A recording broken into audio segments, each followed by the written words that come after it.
चलिए हम लोग न्यू फाइल बना लेते हैं। न्यू फाइल किसका बना है?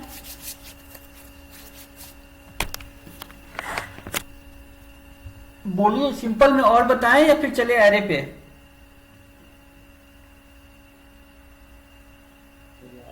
सर वो स्टार वाला कैसे होता था वो बताते। सेव, स्टार से सेव। स्टार के शेप वाला नहीं। चलिए उसमें यस सर। पहले लॉजिक समझना होगा कि इसके काम कैसे करना है। लॉजिक ये कुछ समझते हैं उसमें कैसे काम करना होता है? नहीं मान लीजिए सर। ट्रायंगुलर शेप में आपको स्टार प्रिंट करना है। क्लियर? Yes sir. तो ट्रायंगुलर शेप में जब स्टार प्रिंट करना है तो सबसे पहले यहाँ पे देखना होगा कि ये जो है रो और कॉलम वाइज चलेगा। क्योंकि हमारा जो प्रोग्रामिंग होता है तो वो क्या होता है कि पहले एक रो का काम हो जाए उसके बाद फिर दूसरे रो में जाता है। ऐसा नहीं है ना कि एक रो का काम, रो में कुछ काम कर लिया फिर पलट के दोबारा उस रो में आता है, नहीं ना। तो दैट मीन्स कि उस रो का काम पहले कर ले, जो भी बचा है या जो भी है, उसके बाद फिर नेक्स्ट वाले रो में चले जाए। यानी कि हम कितना नंबर ऑफ लाइन क्या होगा, स्टार हमको प्रिंट करना है वो चीज काउंट करना है। ठीक है, तो उसके लिए एक फॉर लूप चलेगा हमारा। क्लियर? अब उसके बाद यस जो सर। है फिर कॉलम वाइज भी हमारा वैल्यू चेंज होता जा रहा है। जब आप जो है स्टार को रो और कॉलम वाइज में बांटिएगा तो देखिएगा कि एक रो में जब है, पहले रो में पहले रो में क्या होगा, एक स्टार है, तो दूसरे रो में दो स्टार है, तो तीसरे रो में क्या है, तीन स्टार है। इस थ्री। तरीके से जैसे जैसे रो में बढ़ते जा रहे हैं स्टार, नंबर ऑफ स्टार हमारा क्या होता है, बढ़ता चला जाता है। ठीक है, तो वहां रो और कॉलम के लिए जो है हम अलग अलग फॉर लूप, दो फॉर लूप चलाते हैं। चलिए देखते हैं हम लोग। सब फॉर लूप का ही कमाल है।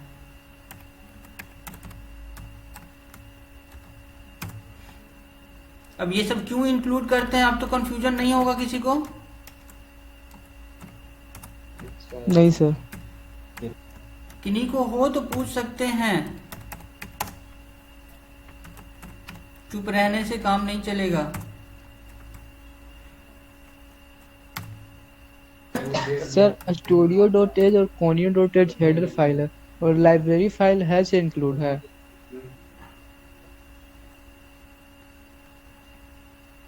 क्या हुआ, क्या बोले, फिर से बोलिए।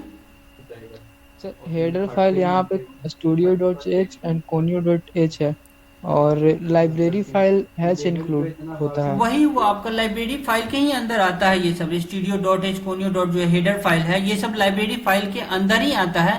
हैश इंक्लूड जो है उस लाइब्रेरी फाइल को इंक्लूड करने का काम करता है आपके प्रोग्राम में। क्लियर? Yes sir.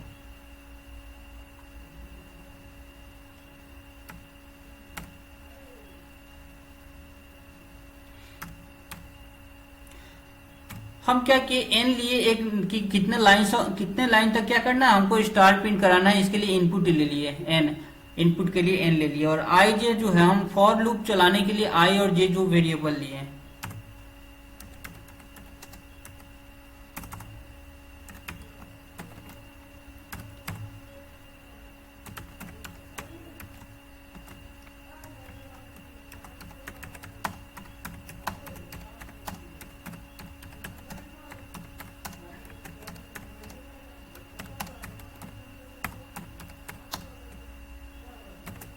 ये आप अपनी मर्जी से कुछ भी लिख सकते हैं, डबल इन्वर्टेड कॉमा के अंदर में जो भी आप यूजर को प्रिंट कराना चाहते हैं। Enter how many lines you want to print star.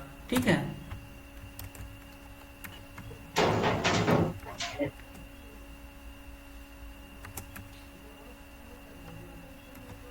%d और ये एड्रेस ऑपरेटर है, सिर्फ प्रिंटफ स्कैनफ के साथ काम करेगा, प्रिंटफ के साथ नहीं लगाते हैं इसको। क्लियर?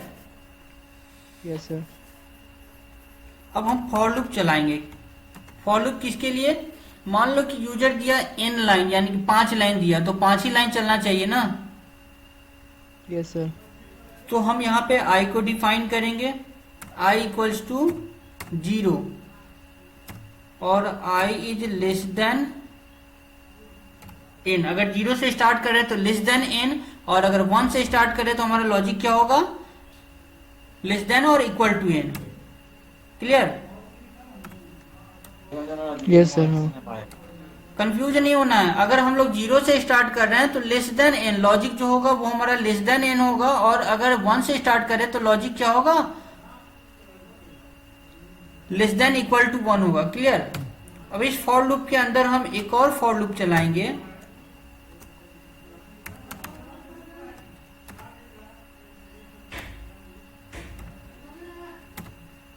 जो कि कॉलम के लिए काम करेगा।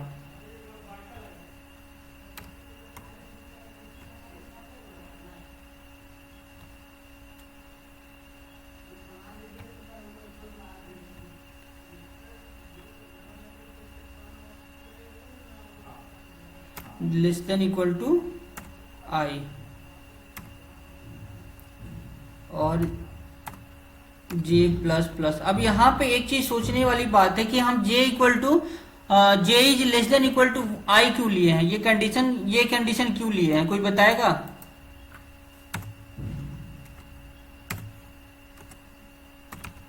सर अगर कॉलम अगर आई के बराबर या उससे कम ही हो सकता है, ज्यादा नहीं ले सकते, इसलिए उससे ज्यादा नहीं लेना है। कोई रीजन तो होगा। आई के बराबर जे ले सकते हैं। हाँ, कम नहीं। देखिए हमारा अगर हम जो है ट्रायंगल शेप में वो ज्यादा प्रिंट कर रहे हैं कॉलम आई को, स्टार को प्रिंट कर रहे हैं, और पहले लाइन में एक, दूसरे लाइन में दो, तीसरे लाइन में तीन, तो ये किस पे डिपेंड कर रहा है, रो नंबर पे डिपेंड कर रहा है कि हमारा कितना स्टार प्रिंट हो रहा है। पहले लाइन में तो एक, दूसरे लाइन में तो दो, तीसरे लाइन में तीन, यानी कि नंबर ऑफ लाइन, यानी कि रो वाले से ज्यादा नहीं, रो के बराबर, रो से ज्यादा नहीं। इसलिए रो नंबर अगर हमारा जीरो है तो जीरो, अगर वन होगा तो वन, टू होगा तो टू, थ्री होगा तो थ्री, उससे ज्यादा नहीं। इसलिए लेस देन और इक्वल टू, उससे ज्यादा नहीं होना चाहिए। क्लियर?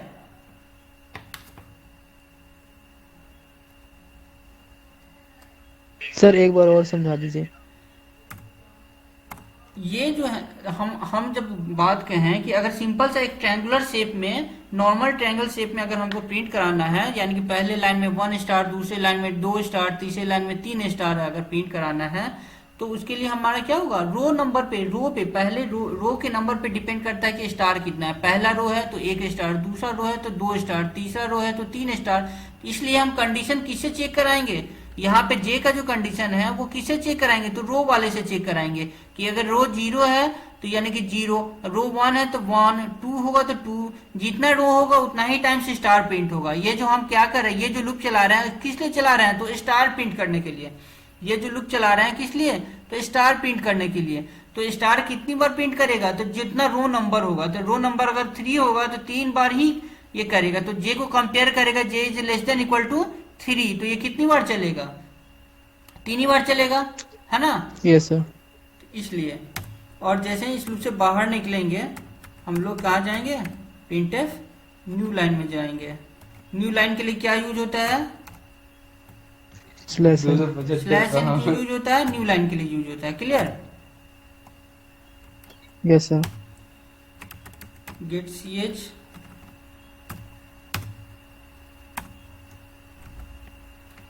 और देखते हैं कोई एरर भी है क्या इसमें, कोई एरर नहीं है। कंट्रोल F9, कितने, how many times, how many lines लिख दिए, अच्छा टाइम्स, अगर यू वांट टू प्रिंट, ये लेते हैं 5 टाइम्स। आ गया, आउटपुट दिख रहा है स्क्रीन पे, आउटपुट शो कर रहा है आप लोगों को? Yes sir. क्लियर हुआ? Yes sir. मान लीजिए कहाँ, यहाँ लाइन्स टाइम्स, अगर यहां से अगर हम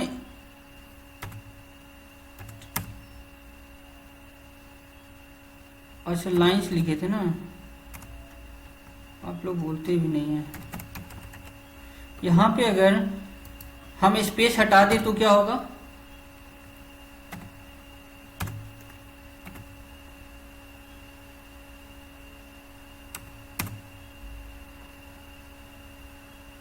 अंतर दिख रहा है? यस सर, दूर दूर हो गया है। दूर हो गया या नजदीक हो गया है? स्पेस हटा दिए हैं बीच का। सर मतलब वो मतलब रो वाइज नजदीक हो गया है, कॉलम वाइज थोड़ा दूर हो गया है, या फिर ऐसा लग रहा है। देख लेते हैं कितना दिए थे इनपुट, 7। अब देखिए, तो देखिए दोनों यस दोनों सर, दूर दूर हो गया। दोनों में इनपुट सेम है और आउटपुट में डिफरेंस हो रहा है किस चीज से, मात्र एक स्पेस से। तो यहाँ पे हमको आउटपुट तो कराना ही कराना होता है, लेकिन आउटपुट जो है देखने में विजिबिलिटी उसका बढ़िया हो वो भी ध्यान में देना रखना होता है। क्लियर? Yes sir. ठीक है। तो अब जो है आप लोग को एक काम मेरे तरफ से मिल रहा है कि ये जो स्टार है, तो इसको जो जैसे हम लोग नॉर्मली प्रिंट किए हैं ऊपर से एक, नीचे से उसके बाद 2 3 4 5 6 7 इस तरीके से। तो हमको क्या करना है कि पहला लाइन में 5, दूसरे लाइन में 4, तीसरे लाइन में 3, 2 और लास्ट लाइन में 1, इस तरीके से स्टार, जैसे जस्ट इसका अपोजिट शेप में। बात समझ में आ रही है? Yes sir. तो इसका प्रोग्रामिंग आप लोग बताएंगे कैसे होगा। क्लियर? Okay sir.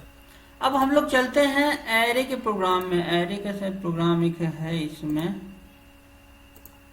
देखिए। सर इसको उस शेप से में डाल सकते हैं, जैसे इक्विलेटरल ट्रायंगल जैसे रहता है। पहले सिंपल करने का कोशिश कीजिए, फिर आगे देखेंगे हम लोग। ठीक है? Okay sir.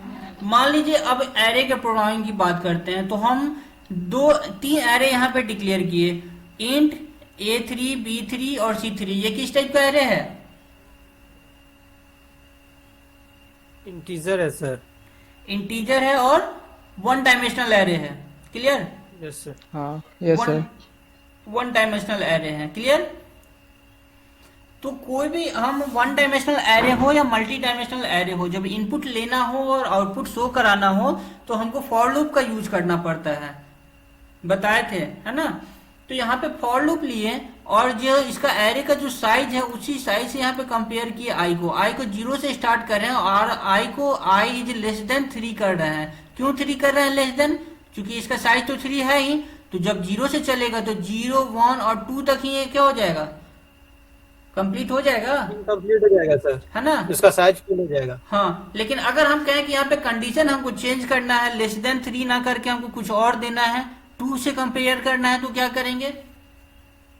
Less than equal to 2 लगा सकते हैं यहाँ पे, यस सर, तो भी सही होगा। तो भी सही होगा।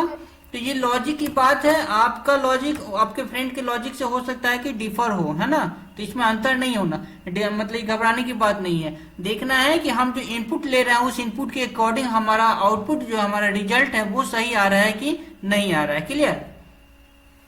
तो हम क्या कर रहे हैं, प्रिंट करा रहे हैं इंटर एरे ए एलिमेंट्स, है ना? एरे ए का एलिमेंट इंटर करने के लिए यूजर को बता रहे हैं और किस लोकेशन भी बता रहे हैं कि लोकेशन क्या होना चाहिए उसका, A%D, और %D का वैल्यू क्या होगा, आई।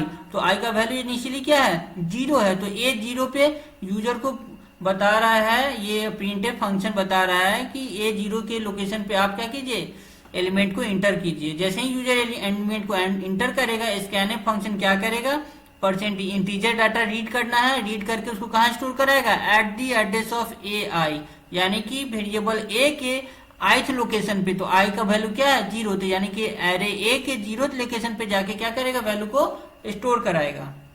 क्लियर? Yes sir. फिर बात आती है नेक्स्ट प्रिंट, फिर इंटर एरे B एलिमेंट, यानी कि B एरे एक और लिए हुए जिसका भी साइज 3 है, तो B का एलिमेंट का प्रिंट करने के लिए ये क्या कर रहा है, 0 लोकेशन पे बताएगा, और जैसे ही यूजर इंटर करेगा क्या करेगा, वो स्कैनफ फंक्शन क्या करेगा, उसको स्टोर करा देगा।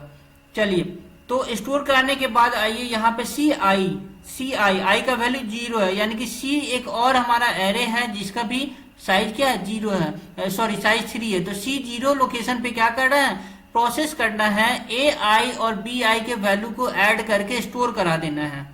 ये जो है असाइनमेंट ऑपरेटर हमारा असाइन करेगा, राइट साइड के वैल्यू को लेफ्ट साइड में असाइन करता है। तो AI का वैल्यू हम क्या करें, यूजर से ले चुके हैं, BI का वैल्यू भी यूजर से ले चुके हैं, दोनों को ऐड करेंगे और ऐड करने के बाद कंप्यूटर ही करेगा, दोनों को ऐड करने के बाद क्या करेगा, वो CI के वैल्यू पे जाके वैल्यू को स्टोर करा देगा। ठीक है, ये लूप फिर चलेगा, कितनी टाइम्स चलेगा, तो 0, 1 और 2 जब तक जो है ये इंक्रीमेंट होता चला जाएगा, 0 से आई का वैल्यू 1 हो जाएगा और 2 हो जाएगा। जैसे ही 3 होगा तो 3 is less than 3 condition false हो जाएगा, तो इस लूप से बाहर चला जाएगा। डेट मीन्स कि 0, 1 और 2 लोकेशन पे क्या होगा, वैल्यू आएगा दोनों में, और दोनों के सम को रिजल्ट करके यहाँ पे CI में यानी कि C0, C1 और C2 तीनों वैल्यू स्टोर हो जाएगा। क्लियर। अब क्या करना है हमको, तो स्टोर तो करा दिए, सम तो करा दिए, लेकिन उसको हमको यूजर को दिखाना पड़ेगा। तो यूजर को दिखाने के लिए, रिजल्ट दिखाने के लिए फिर से हमको फॉर लूप लेना होगा। फॉर printf, यहाँ पे भी अब चूंकि एरे का साइज 3 है इसलिए 3 से ही कंपेयर करना पड़ेगा, या 2 से कंपेयर कीजिए लेस देन इक्वल टू लगा के। printf sum of %d and %d, है ना, %d and %d equal to %d, ये तीनों %d यानी कि तीनों वैल्यू क्या होगा, इंटीजर होगा, और ये तीनों वैल्यू जो है सीक्वेंस में आएगा। अब ai, तो ये ai यानी कि a0 स्टार्टिंग में क्या होगा, a0 पे जो वैल्यू होगा वो दिखाएगा, b0 पे जो वैल्यू होगा वो दिखाएगा, और उसका जो सम होगा वो यहाँ पे दिखाएगा, यानी कि c0 पे जो वैल्यू होगा वो दिखाएगा। क्लियर। Yes sir. फिर सेकेंड Yes, टाइम sir. चलेगा, तो फिर सेकेंड टाइम में A1 वाला वैल्यू B1 वाला वैल्यू को दिखाएगा, और रिजल्ट जो है वो C1 वाले वैल्यू को दिखाएगा। तो कितनी टाइम चलेगा, ये लूप भी 3 टाइम चलेगा। बात समझ में आ रही है। Yes sir. Yes sir. चलिए इसको कंपाइल करके इसका आउटपुट देखते हैं। Inter array A element A0, मान लीजिए यहाँ पे हम दिए 20, इंटर एरे बी एलिमेंट यहाँ दिए 10, सबका लोकेशन दे रहा है साथ में, A0, B0, A1, B1, A2 और A3। क्लियर। 3/3 साइज है तो 3/3 वैल्यू स्टोर हो गया।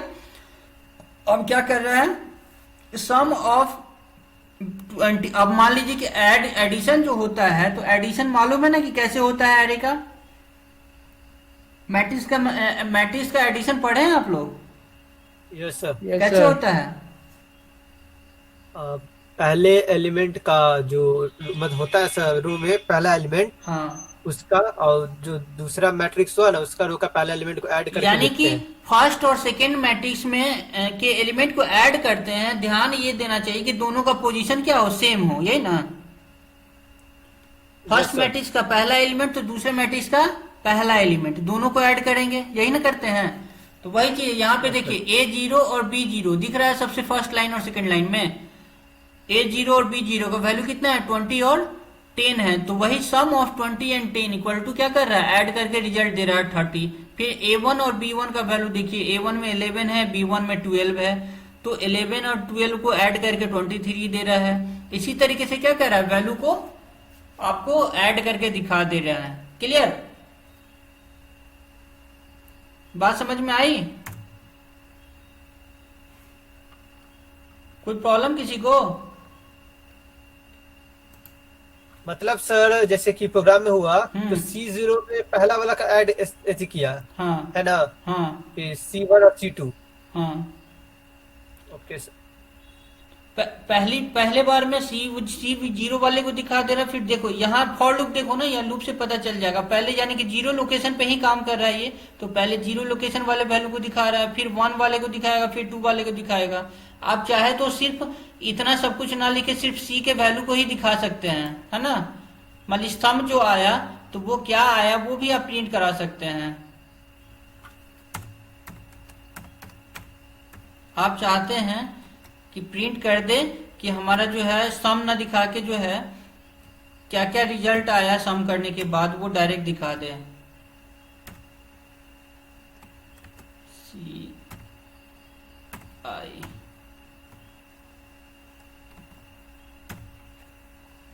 क्या काम करेगा, तो डायरेक्ट C में दिखाएगा, जैसे C0 का, C1 का, C2 का। और /t क्या काम करेगा। सर वो स्पेस देगा, मतलब सही से समझ में आएगा।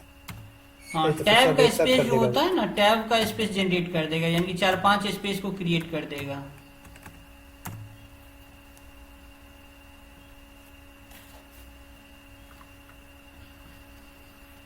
अब देखिए यहाँ पे जो ये जो पहले से दे रहा था अब उसी के बाद हम नीचे वाले लाइन में लिखे हैं ना, उसी के बाद हम नीचे लाइन में लिखे हैं, लेकिन न्यू लाइन नहीं लिए हैं, तो इसलिए उसी लाइन में लिख रहा है, लेकिन टैब का स्पेस जनरेट कर दे रहा है 25 और 25 के बीच में। करते तो नीचे पड़ता है ना, हाँ, स्लैश एन करते तो स्लैश एन करते तो न्यू लाइन में आता। ठीक है, ओके। चलिए देखते हैं, यहाँ पे स्लैश एन कर देते हैं।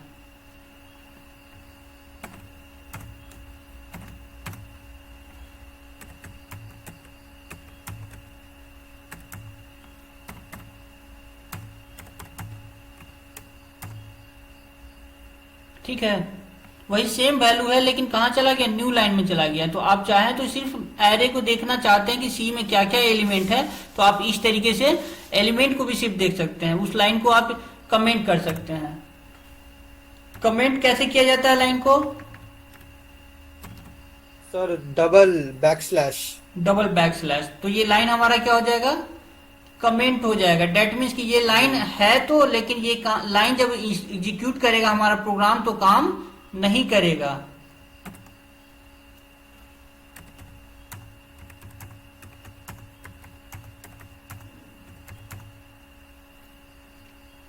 तो वो लाइन चला गया, सम वाला लाइन नहीं आया। क्लियर? Yes sir. चलिए, तो ये सिंपल एरे का प्रोग्राम था, हम लोग एरे पे प्रोग्राम किए। अब जो है यही इसी तरीके से जो है आप यही कॉन्सेप्ट जो है आपका मल्टी डायमेंशनल पे भी काम करेगा। वहां पे अब आप लोग के लिए एक काम है, मल्टी डायमेंशनल में आप लोग मल्टीप्लीकेशन ऑफ टू एरे का प्रोग्राम करिएगा। जहां भी दिक्कत आएगा आप हमसे क्वेश्चन कर सकते हैं, हम उसको करेंगे। ठीक है, पहले आप लोग कोशिश कीजिए, हो पाएगा? सर आपका Yes, अगला sir. क्लास कब होगा? हाँ, अगला क्लास सर वीडियो DST पे अपलोड कर दीजिएगा सर। देखते हैं। ये वीडियो हमको तो नहीं लगता है कि शायद ये रिकॉर्ड हुआ हो, देख लेते हैं। अगला क्लास देख लेंगे, कभी भी हो जाएगा, कोई दिक्कत नहीं है उसके लिए। नहीं सर, जैसे कि आप बोले ना कि